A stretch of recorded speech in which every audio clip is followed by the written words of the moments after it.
SOD, the School of Digital and Lonsdale Institute, are thrilled to have Dr. Chris Meniw as our invited lecturer today. Dr. Meniw will be joining us from Buenos Aires, Argentina, where he bases his research and practice to advise companies on legal matters and business projection with the Middle East and India. Chris affirms we are in an era where everything will become digital and processes will be faster and safer, thanks to the technology offered by Industry 4.0. We hope this practical lecture helps all our students to visualize the fifth industrial revolution, where interplanetary life, synthetic biology, transhumanism, and quantum computing will be the protagonists. Enjoy your class. Bye. For any additional information about our programs, please visit our website.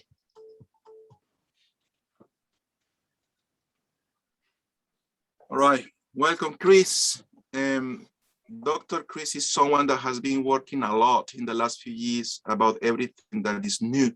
We're talking about transhumanism, we're talking about Industry 4.0 and even Industry 5.0. We're talking about synthetic organisms and synthetic beings. We're talking about Web3. We're talking about blockchain technology. We're talking about NFTs. We're talking about Metaverse. Dr. Chris has been working for universities in South America, in Argentina, lecturer of the university, the private University of Bolivia, professor of UCES in Argentina. Dr. Chris has been working for the United Nations as well. And Dr. Chris has been developing a lot of interesting organizations. One of them is the Space Kids Foundation. Probably later, Chris, you can tell us a little bit more about it.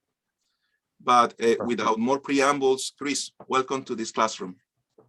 Thank you so much for the introduction, and it's a pleasure to be today with you.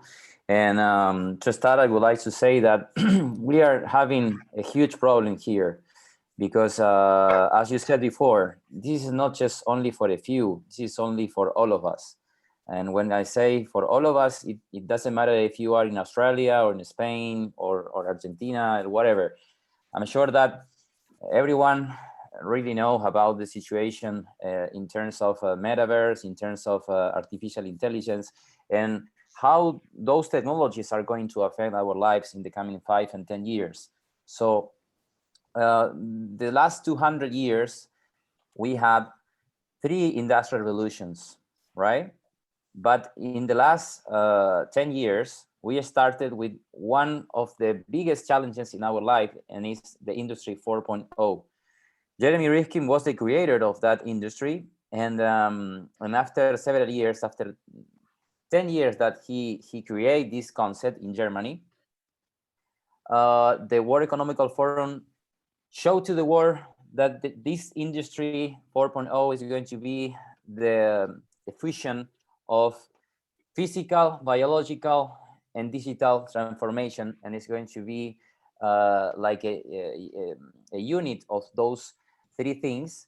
And we are going to create not just only a new way to work, we are going to create a new human beings.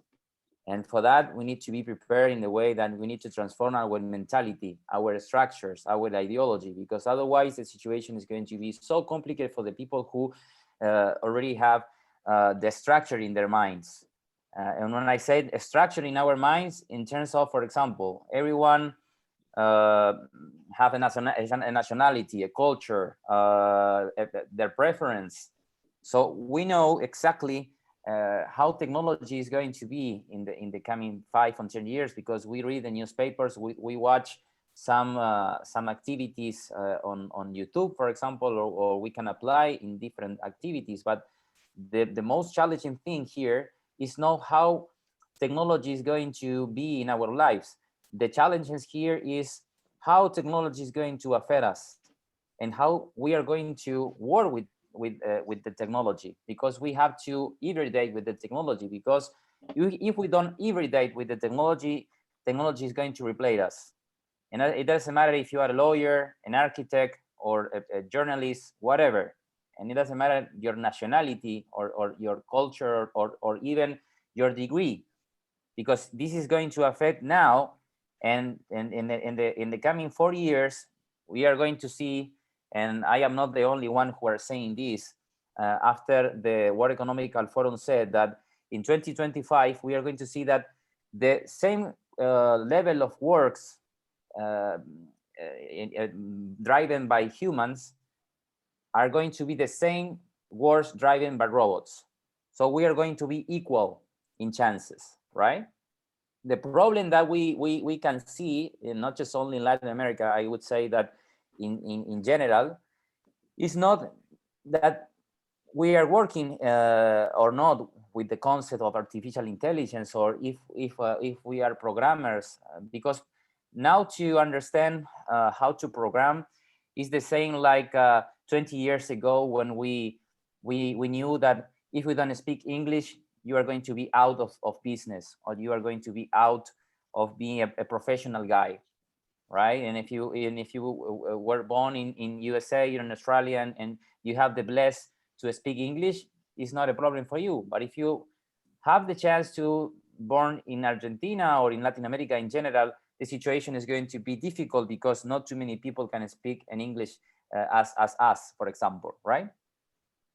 So I can see that we are seeing, and even after the pandemic situation that we are facing nowadays, that the situation with the mentality of the people is going to split in two. One is going to be the people that are going to be the dominate, and the other one is going to be the empowerment of the mentality, or the empowerment people, right? And it doesn't matter if you have money or not, because if you are driven by suspicious, or if you are driven by fear, or if you are driven by conspiracies, your mentality is going to be blocked out. And when I say that your mentality is going to be blacked out, I mean that you are not going to be a person who can think the future.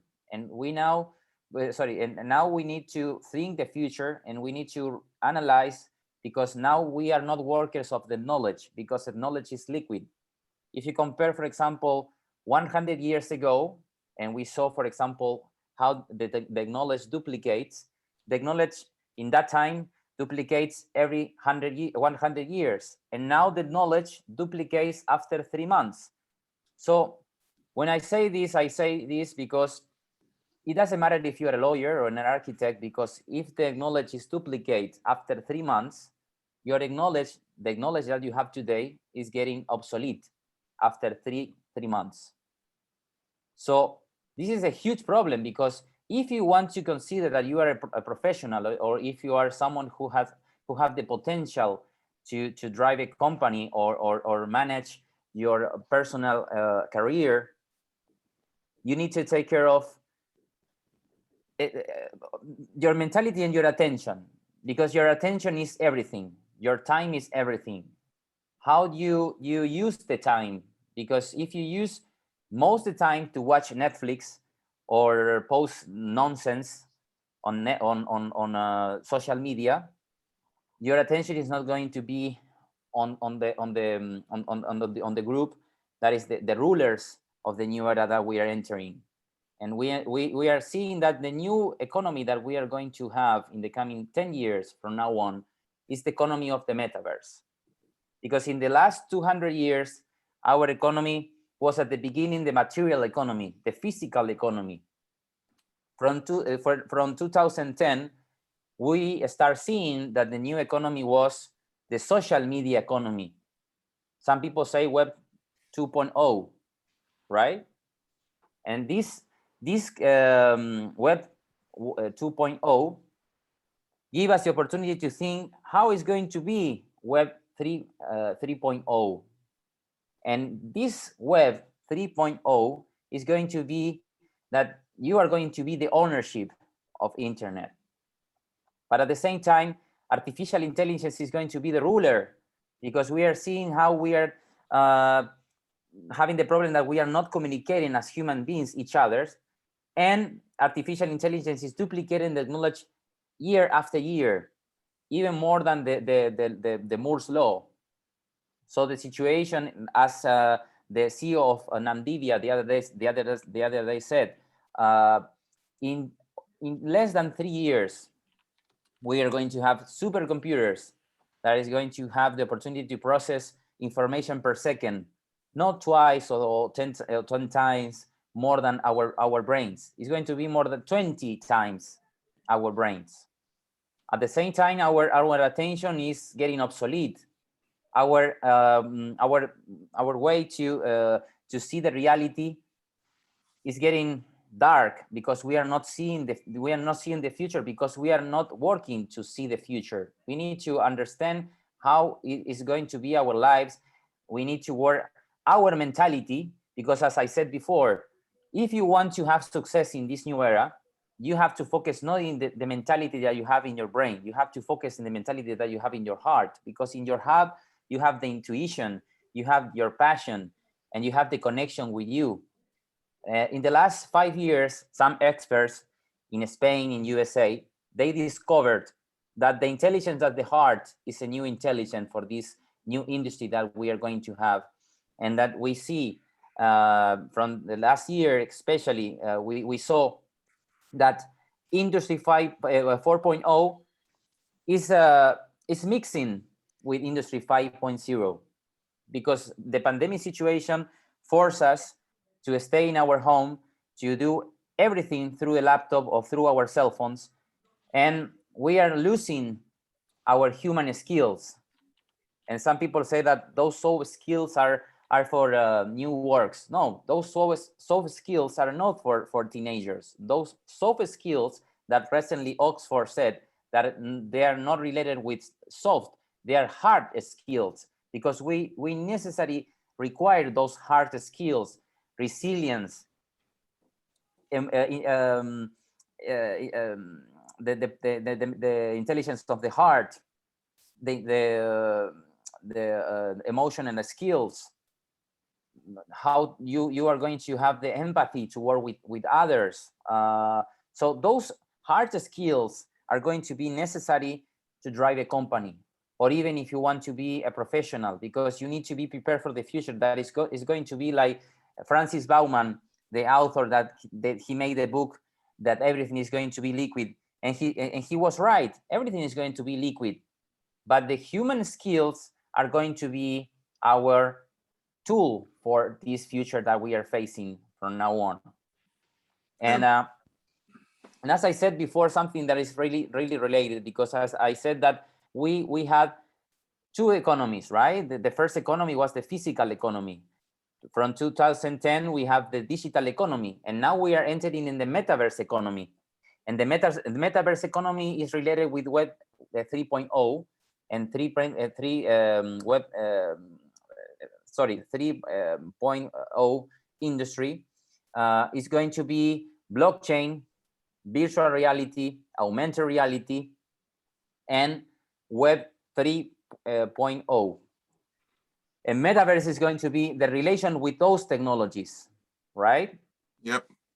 And we are going to be the center of this new transformation, because everything is going to be digitalized. That, like Peter Diamandis, one of the creators of the University of Singularity University, he said that everything is going to be digitalized. Even us, we are going to become an avatar. And that avatar at the beginning is going to be someone who are going to copy us.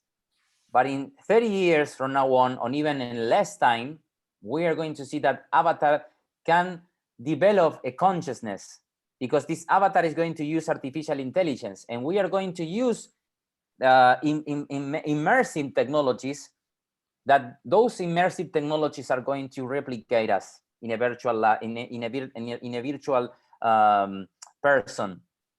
So the situation is very difficult for those that they don't analyze the situation, or people who are don't pay attention in this situation, because for the people who are going to be from now on focus on this on these kind of things, they are going to be at the top of the roof. But the rest of the population is going to be or it's going to depend on the money that the government is going to give us, or they are going to use marijuana because marijuana is going to be legalized in everywhere, and it's going to be like to drink a glass of Coke. And entertainment, you are going to see too much entertainment. So your mentality is going to be with too much Netflix, with too much soccer, with too much entertainment in general. So now is a moment to understand that if we don't change our mentality, it doesn't matter if you are applying this course, it doesn't matter if you have the knowledge, but if you don't prepare every moment of your life, because you don't have time, because time is getting liquid, and this new reality that we are facing now is a challenge, but it's not a challenge for every government, because the government is not going to be prepared, because nobody is going to be prepared for sure for the coming 10 years. But for those who are thinking like us, we are going to be prepared, because we are seeing that something is going to happen, and it's not in relation with work, it's related with us, and it's related with our mental privacy, because we are not going to have in the next 10 years, we are not going to have mental privacy. That's why Rafael Juste, and a Spanish guy, he's talking about the mental rights, because now we are going to see in less than 10 years that the war, the entire war is going to be connected by satellite internet, and that satellite internet is going to be connected by lasers, right? So it's going to replace the optical fiber that we have under the oceans. So information is going to duplicate faster and faster and faster, and sooner or later, in less than 20 years, we are not going to use this to put the information, because we are going to have too much information that our DNA is going to be the body of that information. In one, and any DNA is more powerful than any supercomputer. In 1 grain of DNA, you can put all the in 1 kilo of our DNA, you can put all the data of all the world. So you can imagine how strong is going to be our body in this new future, in this new reality. We are conformed of 50 trillion of atoms. This is our body, right? But those atoms, the 90% of each atom is empty. So in the coming 10 years, we are going to be able to put information in each atom of us, and we are going to be the science fiction like the reality, because we are going to transform everything. So metaverse is only the piece of the cake that we are going to see in the coming 20 years from this year.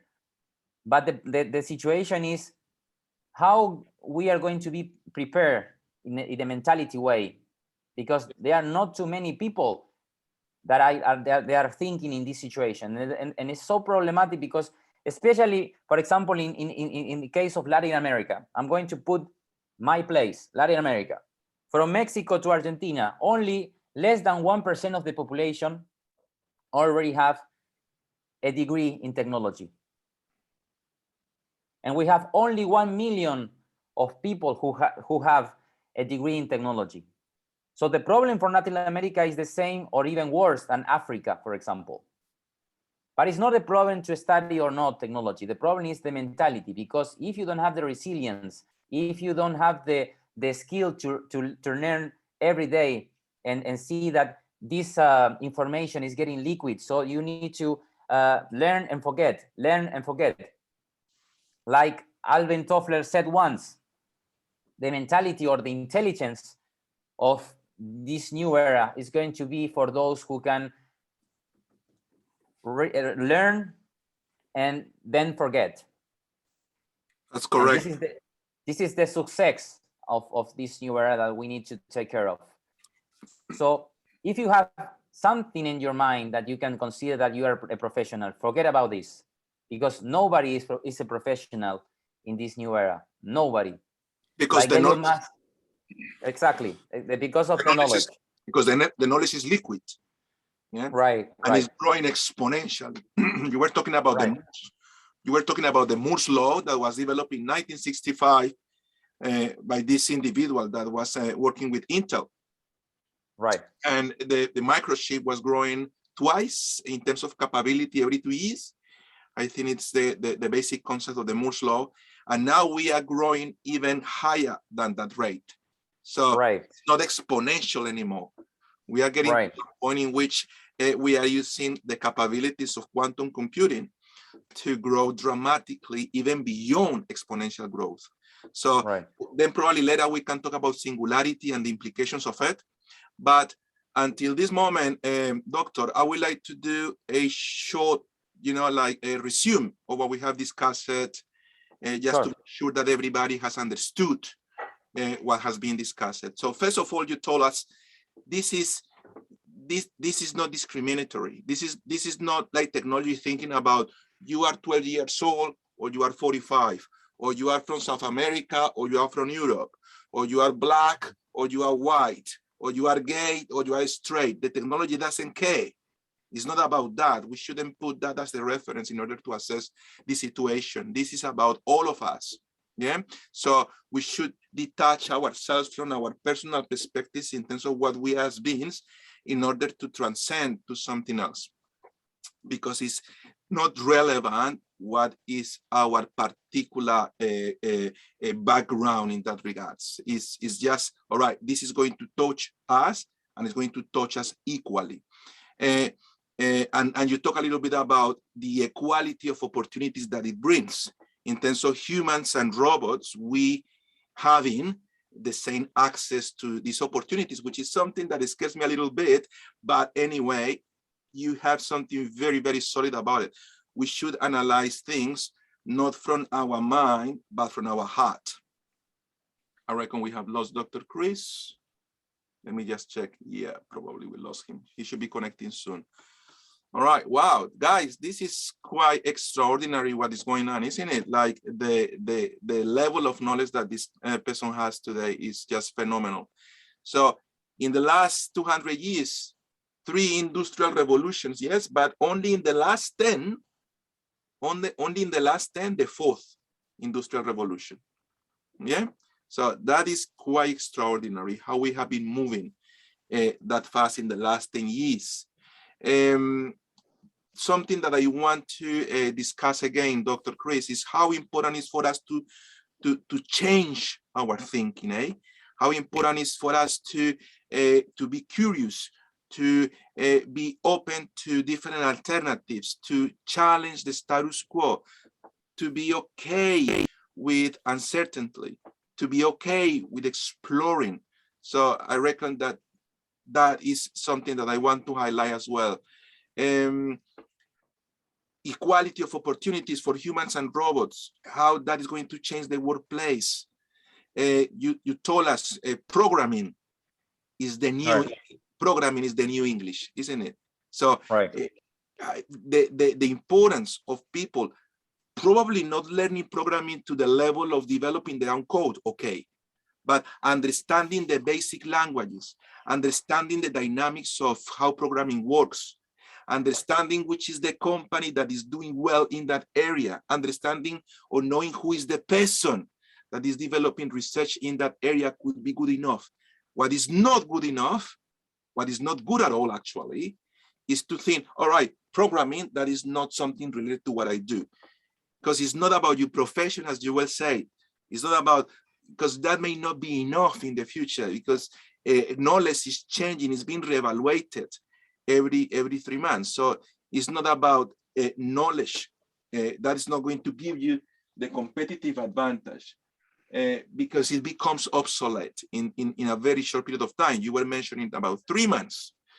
You also told us we are migrating from a physical economy to a digital new economy in which the factors of production are totally revamped.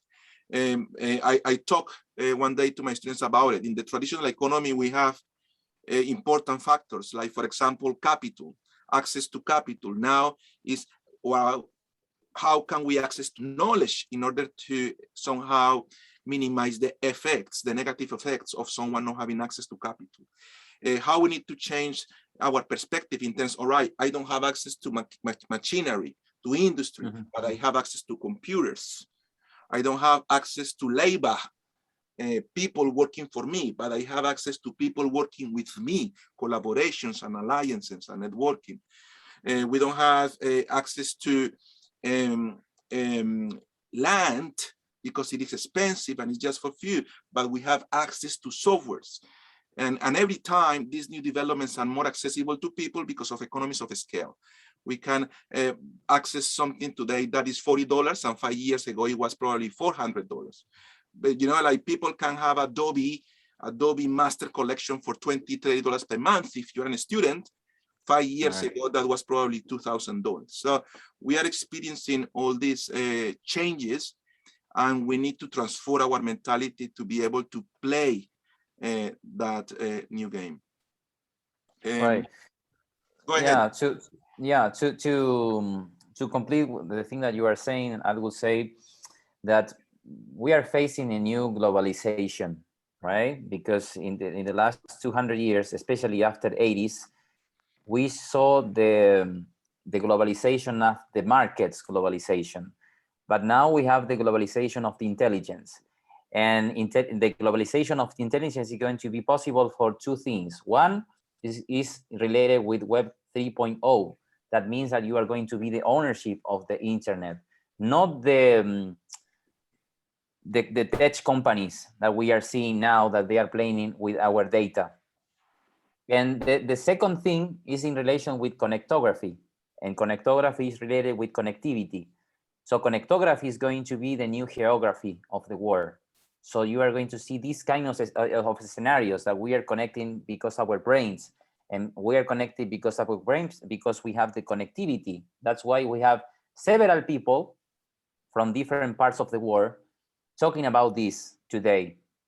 And now we are seeing as an example of this new globalization. And of course, we are going to have the globalization of the stupidity as well. So it's not going to be that everyone is going to be intelligent. Doctor, you were talking about this social division, which is something that I've been telling you guys. Right. You know, like the middle class, or being in the middle, being average, it doesn't work anymore. You are going to have this huge division, and the division is created by people that say, yes, you know, I'm interested. I want to know more about how can I be more efficient in the future, compared to those that say, nah, you know, that is not related to me at all. That division will be huge, and it's going to be exacerbated by situations like what you were describing in South America, with just 1% of people learning new technologies.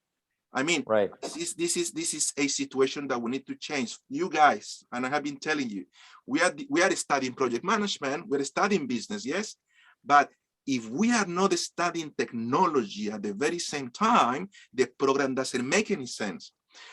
Doctor, for you to know, this program is developed in 4 modules, where the first one is baseline theory. The second one is how to interact with people, that is related to project management. The third module is related to processes that we all need in order to actually manage and execute project management. And the last module is all about technology.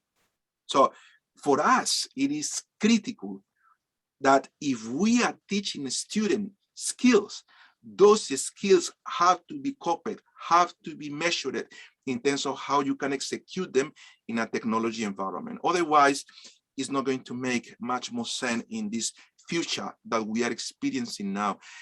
Doctor, I want to finish my concept with this that you mentioned that I recall is very, very important. The soft skills are the new hard skills. How interesting is that? Because we were not paying attention to them. Can you please, when we first start talking about this possibility of you having this talk, you told me a little bit about soft skills and how important they are. Can you please give us a little bit more insights in that regards? Right, sure. Well, remember that I mentioned at the beginning that our intelligence is going to be replaced in this new era, because if you want efficiency now is for machines. We can compete with robotics, or we can compete with artificial intelligence in efficiency. I remember that when I was a child, I was so in pain because I didn't have a good memory. And some people say, no, this guy is not going to have success. He's an idiot. He can repeat the information. But after several years, I realized that my intelligence wasn't for memory, was emotional intelligence, was passion, was resilience, was my body as my tool to become stronger. And that is what you were referring to as the intelligence of the heart, isn't it? Right. And as I said before, the key of this new industry that we are going to have, like a mix between the 4.0 and the 5.0, is going to get mixed, because the situation that we are forced after the pandemic situation, that we are using technology and like Ray Kurzweil in the last 3 months already said, that the technology is accelerated because of the pandemic situation 5 years. So now we are so close to 2030 because the pandemic situation. So the new way that we need to face our future should be focused in our the intelligence of our hearts. And for people who don't know the power of the heart, for example, in every religion, focus the heart like the key. I am not a religious guy, but I studied in India the power of the heart, and I saw that the heart already has more than 40,000 neurons. They are different than the neurons that we have in our brains, because the neurons that we have in our hearts are sensitive, can feel the future, can predict the scenarios. And when we see, for example, how is going to be the working of this new era, the working of this new era is not going to be the working of the knowledge that we have in the last 20 or 30 years. The working of this new era is going to be the working of the concept, because we saw at the beginning that the knowledge is getting liquid, and how important it is to analyze the moment, because the moment is the thing that you need to learn, and after that forget, because the knowledge is duplicating faster and faster and faster, and we are going to achieve a time 2030 that you are going to have the possibility to download the information in your brains with a chip in your brain. Does that mean, doctor, that we need to focus our work more in terms of the concepts than the knowledge? Right. Exactly. Because Wow. the information, the information is getting obsolete. It's so liquid. The information, yeah, the information is not important. For example, if you ask me, for example, the latest news about artificial intelligence today, and after 3 months, you ask again, Chris, can you tell me the updates of artificial intelligence? And I didn't read about them. I am not going to be prepared to give the class, for example. And even if I start studying 5 or 7 hours per day, I am not going to be able to know all the details about artificial intelligence, because my time is not enough.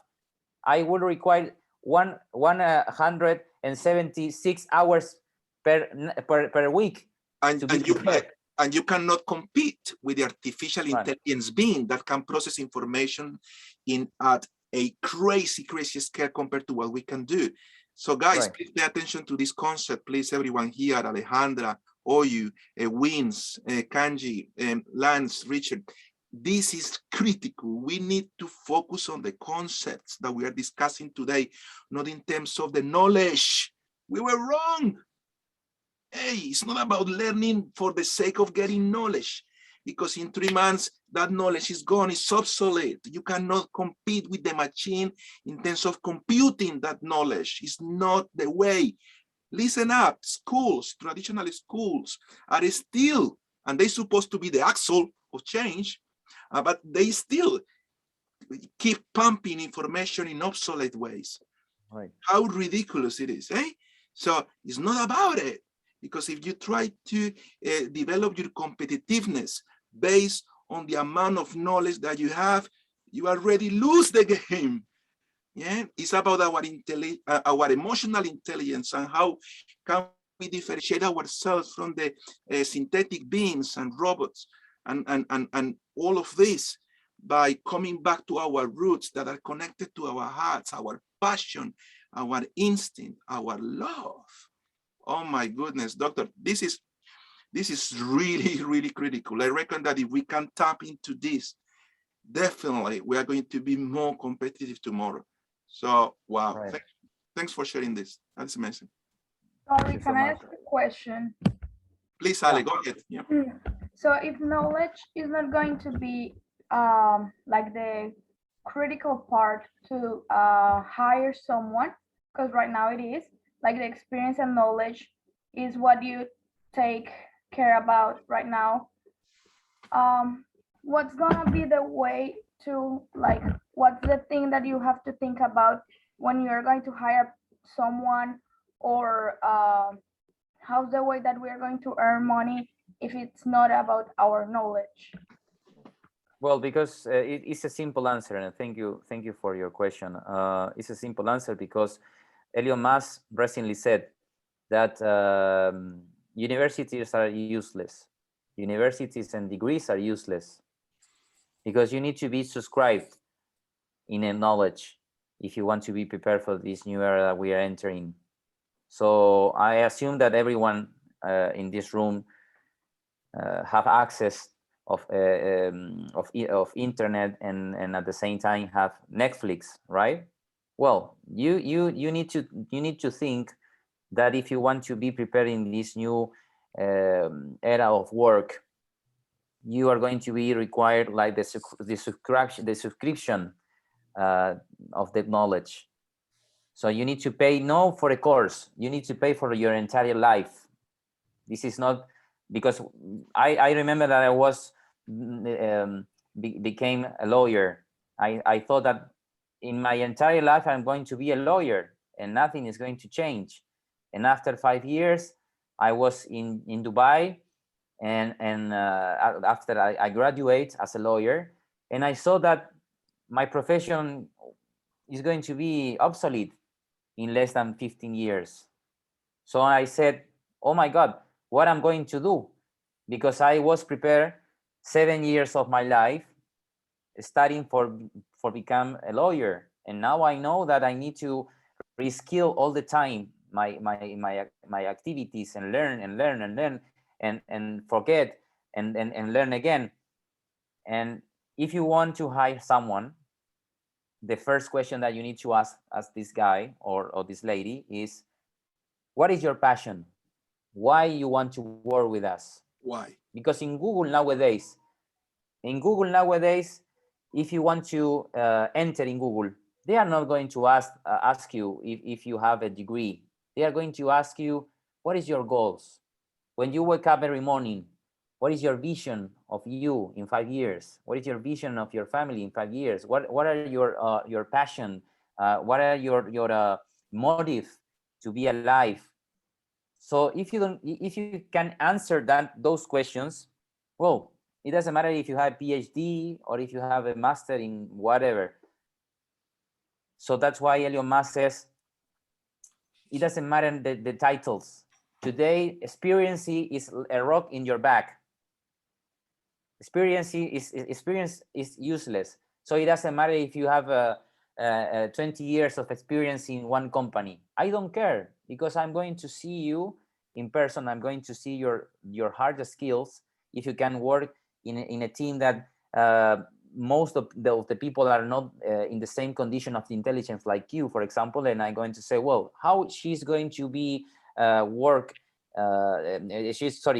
she's going to be a worker into that team if she doesn't have the skill to work in a team, if she doesn't can manage her ego, right?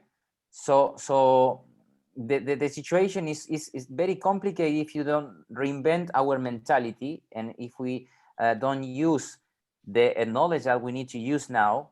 That is the knowledge that is your intuition. I would say this is the key for this new era, because you need to ask every time of every day of your life. You need to touch your heart, and it's not a joke. This is serious.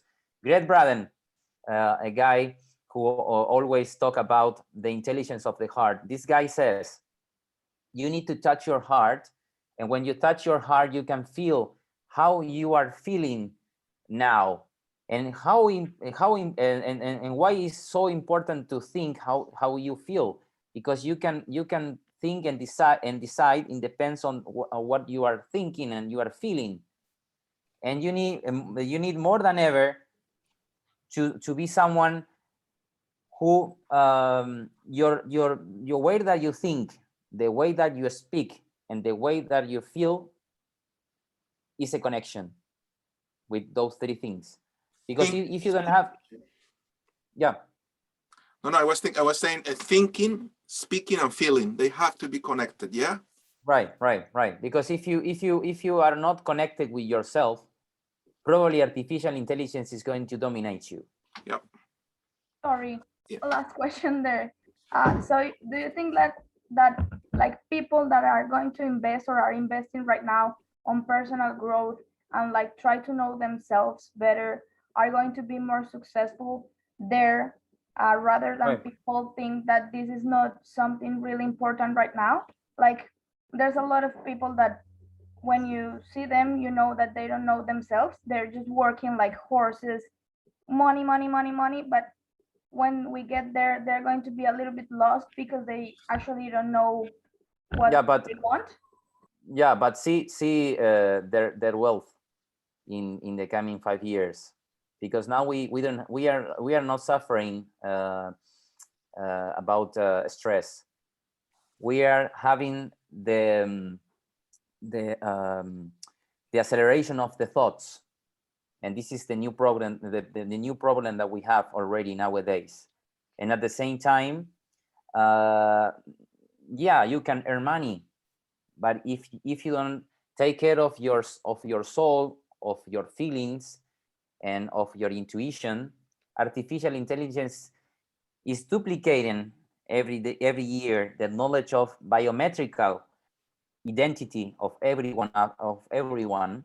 And the problem is that if you are not someone who can understand the importance of these things, artificial intelligence is going to dominate you, because they are going to duplicate you, is going to tell you how do you feel, because if you don't dominate your intuition, or if you don't dominate your heart, or you don't dominate your emotions, you are going to be so simple, because you are disconnected with your soul. And now we need to connect with our soul, because artificial intelligence is going to have the knowledge to dominate the people are so easy to dominate, if you know what I mean. Yeah, thank you. Thank you. What a good question, Ale. What a good question. Super, super appreciated. This being the opportunity for anyone here, please, if you want to ask a question to Dr. Chris, please go ahead.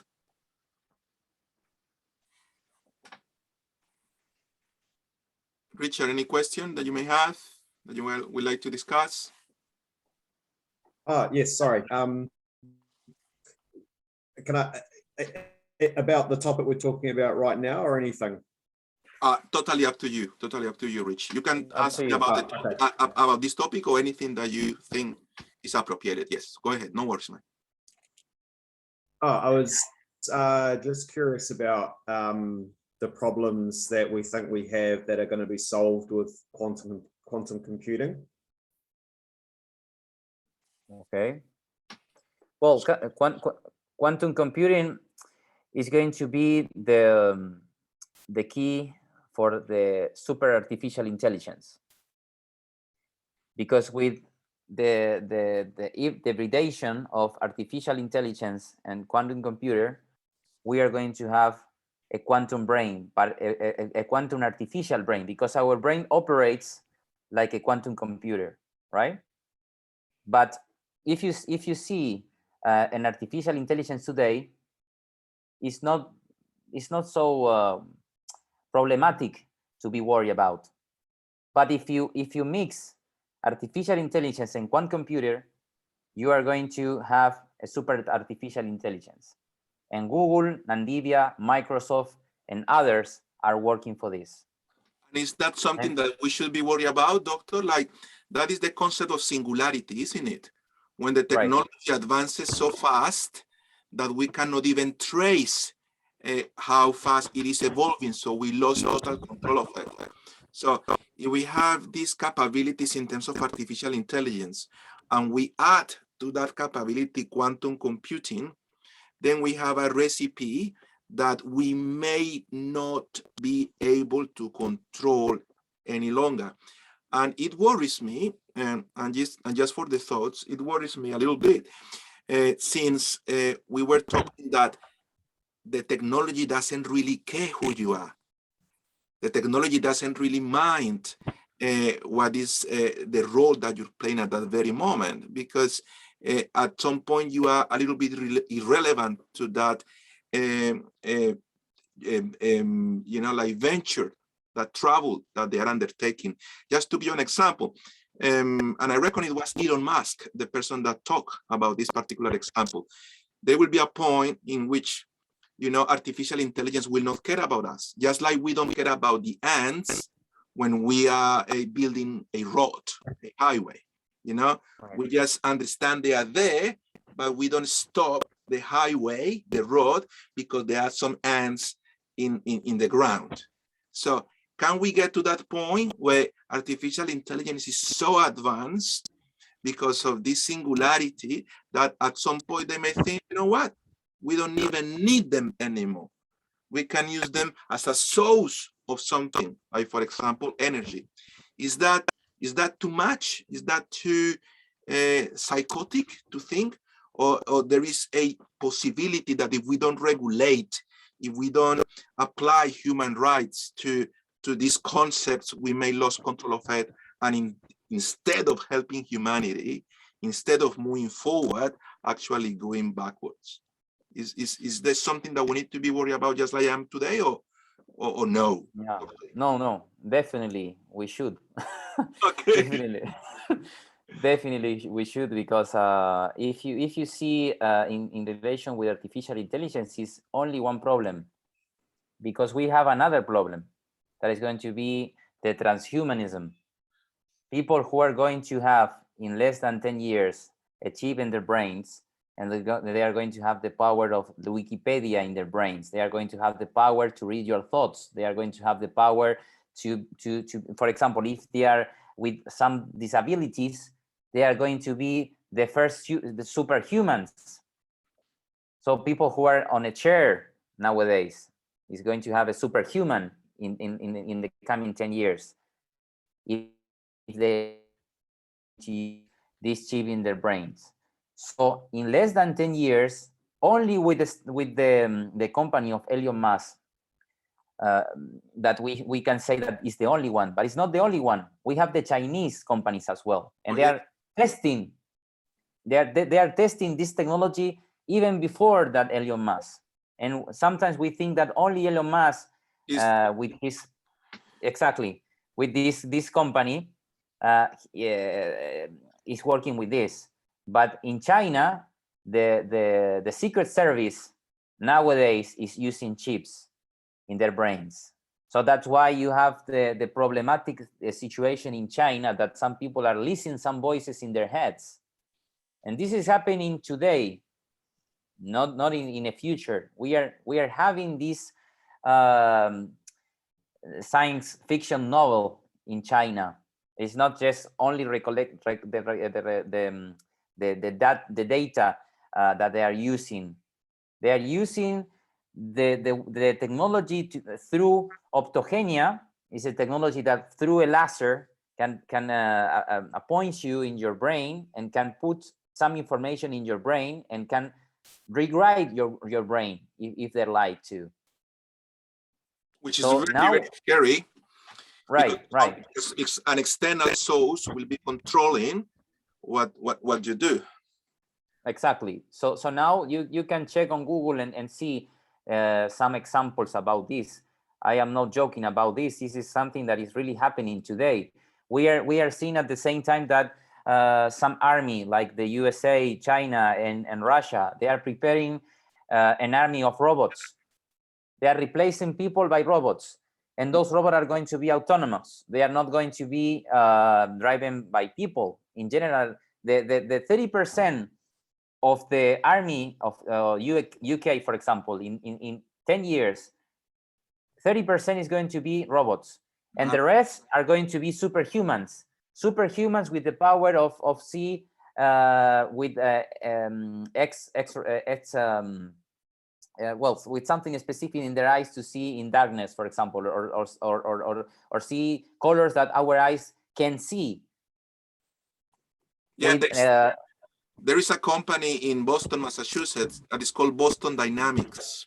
Exactly. That is working towards that particular scenario, and they are really, really advanced in that field, which again worries me a lot, because even though I know it's going to be like that, even though I understand that it's going to be like that, 50% of the army of a developed company, a developed country, will be robots, and the other 50% will be superhumans.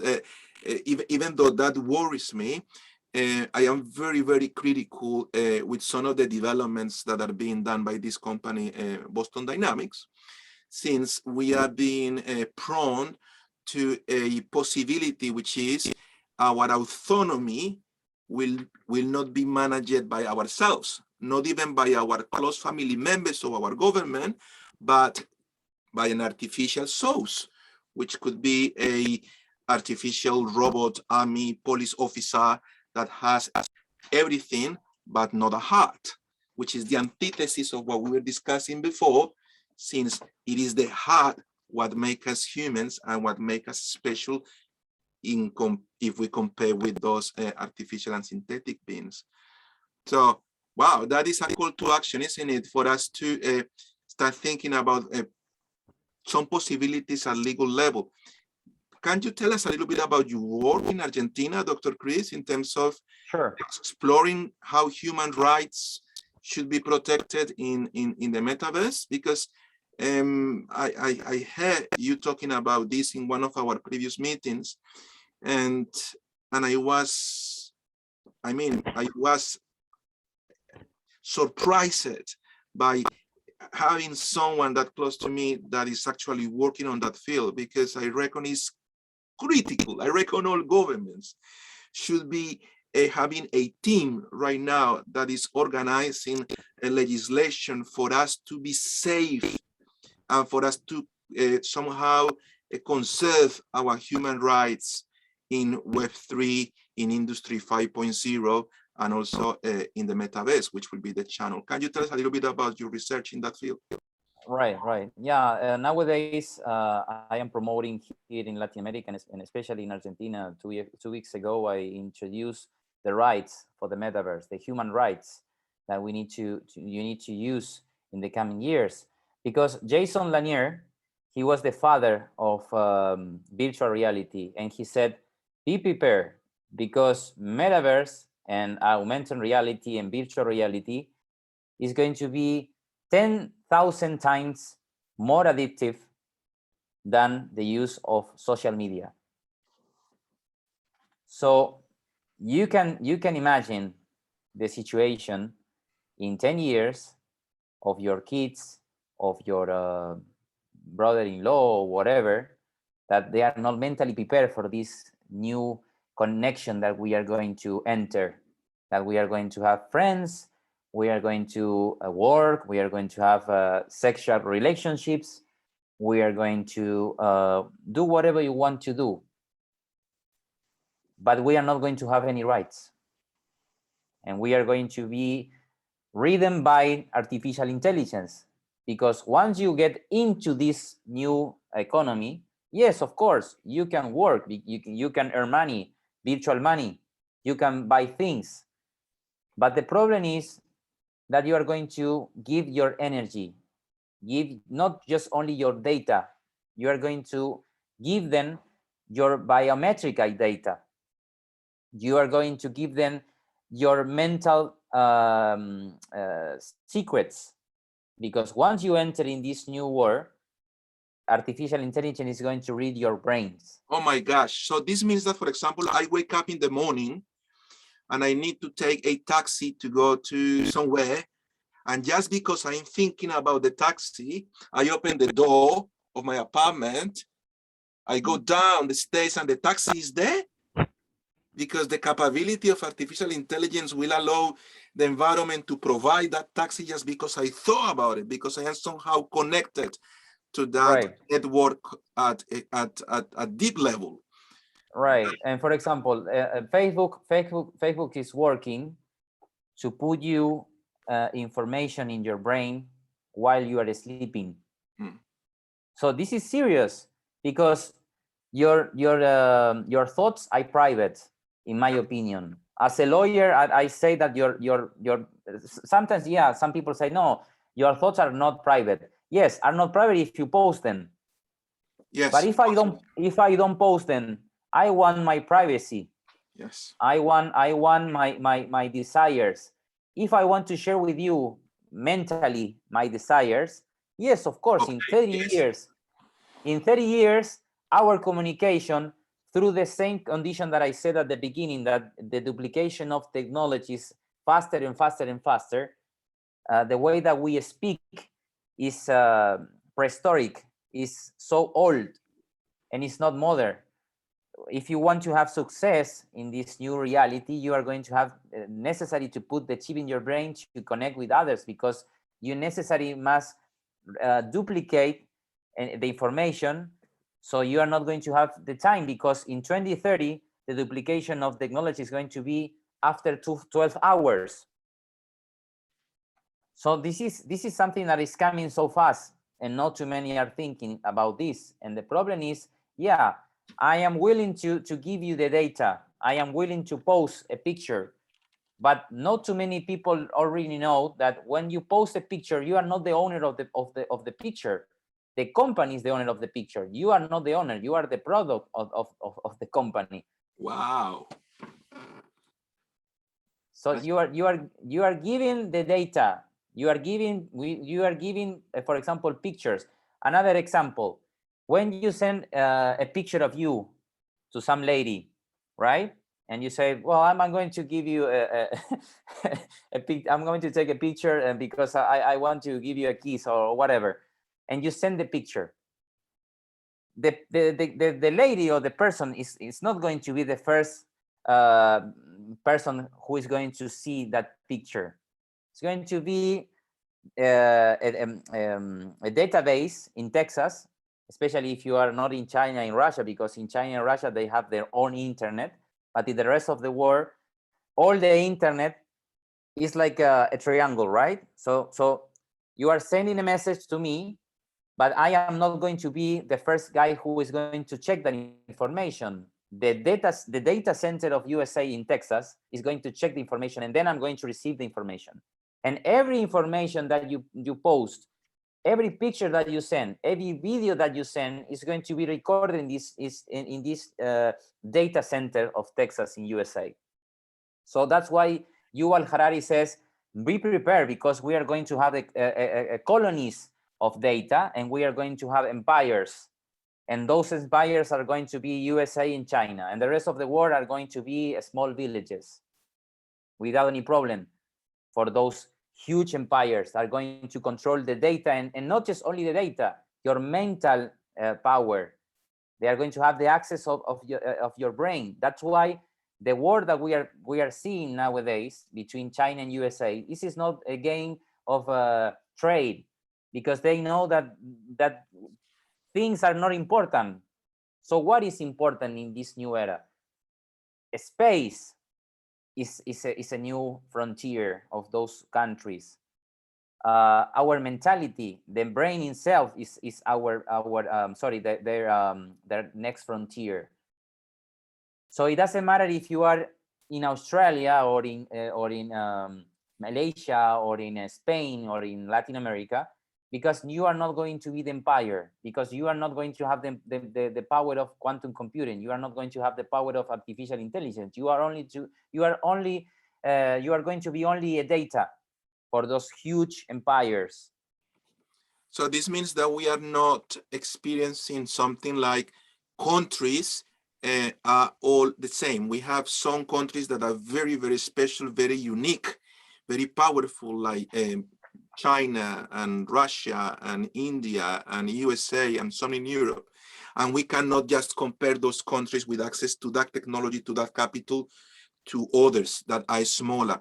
I remember, Dr. Chris, that you were talking one day about the differences of cities and how we should address those differences in order to be able to compete in the new world. And you were saying one day that cities, they don't need to be different. They could be independent at some level. And we Right. need to realize that they cannot be the same, and we cannot assess them using the same measurements, because by default they are different. This is a very interesting topic. Can you please tell us a little bit about that perspective, how cities are different and how that is important for people like us? Sure. Well, as I said at the beginning, we are now having a new globalization, right? It's the globalization of the intelligence. It's not the globalization that we saw at the end of the 80s, that we saw the global market, the exporters and importers. Now, the globalization of the intelligence, and split in twice, intelligence and idiots, right? So the stupidity and intelligence are going to be the new globalization that we are going to have, and you are going to be connected through your brain with those people. It depends in which side are you, if you are in the side of stupidity, or if you are in the side of the brilliant people. It's not going to be something in the middle. It's new in this new globalization. Now we are seeing that in 600 cities, we have the 85% of the DGP around the world. So we know that, for example, some cities in China are more powerful than countries in Latin America, and are only cities. And if you see this new geography that is not connected, but the political geography is going to be the functional geography. And when I say functional geography, I mean that you are going to join your requirements and the thing that you can offer to different cities, and you are going to be you are going to be able to build a smart megalopolis. So the new connectography that started with the internet provides you this globalization and provides you the opportunity to unify cities that they are complements between them. And then you are going to see the possibility, for example, to seek like, for example, the route that China already is doing with different cities around the world, more than 65 countries around the world. The digital road that China is doing, not just only in terms of sea, they are building the digital road. They are building the digital ocean road as well. So China are showing us that the new world that we are having nowadays is at the beginning for cities, then how you are going to work between cities, and at the same time the new economy is going to be digital. But when I say digital, I am not referring in the last 20 years that we saw social media as an example of digital economy. Now, the digital economy, I would say this, the digital economy 2.0, that we are going to be the ownerships of the internet, because we are going to become avatars. But the problem with this is that our body is going to be useless. Sooner or later, we are not going to be sooner or later we are not going to require the body for work or for living. So we are going to see that some people are going to say, no, I want to be connected only at the metaverse, because I don't want to live in this reality, because we are going to be people who can decide in which reality we want to live. Is it So going to be, sorry, is it going to be like the actual movie, like Avatar? Is that an example? right. Yeah. It's quite similar. So there will be Quite there will be a point where we may enjoy more being in this metaverse than in our actual real life, which is something that may happen. Actually, kids that are playing today games like Minecraft or Roblox, they are somehow inside these universes of data.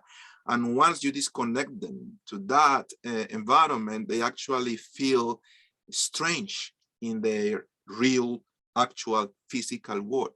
So that is a reality, 100%. And we need to be careful about it because we are detaching ourselves from this physiology that we have. For many, the body will be just seen as a way of transportation of your head, but if we move to that reality, which is the virtual reality developed by the metaverse, the Web3 and Industry 5.0, we don't even need it, which is not that is good. And that is not the perspective of this class. It's just that we need to know about it. Yeah, I was receiving a message from some of you telling me, Santi, how interesting is this lecture, but how scary I feel right now because of it. And I told them, I feel scared too, and that is just okay. What is not okay is not to know about these concepts. That is and don't do nothing, because I am scared too. That's why since I was living in UAE 5 years ago, my mentality changed and my way of seeing life changed, and I felt so scared about the situation that I saw for the future, and I changed already. So do you think that we should do something in order to try to help humanity in these regards? Do you think that we have a role? We are like it. I would say that we are like a body, right? So each one of us, we are a cell in this body. So some people can say, no, I can't do anything in my city or on my work because I am not so famous or nobody knows me besides of my family. No, if they use this knowledge and they start moving forward, not just only because I care my work, because it doesn't matter your work. That is so important to mention and clarify this matter, because we are not talking about that this is important because you need to work, because work is a tool for our life. We are talking about our life, and this is not a joke. And people say, no, some people, no, in 20 years, maybe I'm not going to be alive to live these realities. It's nonsense, or no, this not is going to happen. No, this is science fiction. I don't care. Well, the situation is going to be so dramatic because we are going to see an increase of people who are going to take out their lives. And if you see the average of people who are taking out their lives, is the third cause of death after cancer and after heart attacks, right? Is suicides. In the coming 10 years, we are going to see how this situation is going to be problematic, that people are going to suicide because they are not going to find any purpose. They are not going to find any reason to live. In Italy, one huge entrepreneur is suicide per day. One person, one entrepreneur. And in Spain, after 2 hours and a half, someone decides to live in another dimension. So this is something that we need to take care of very seriously, because if we don't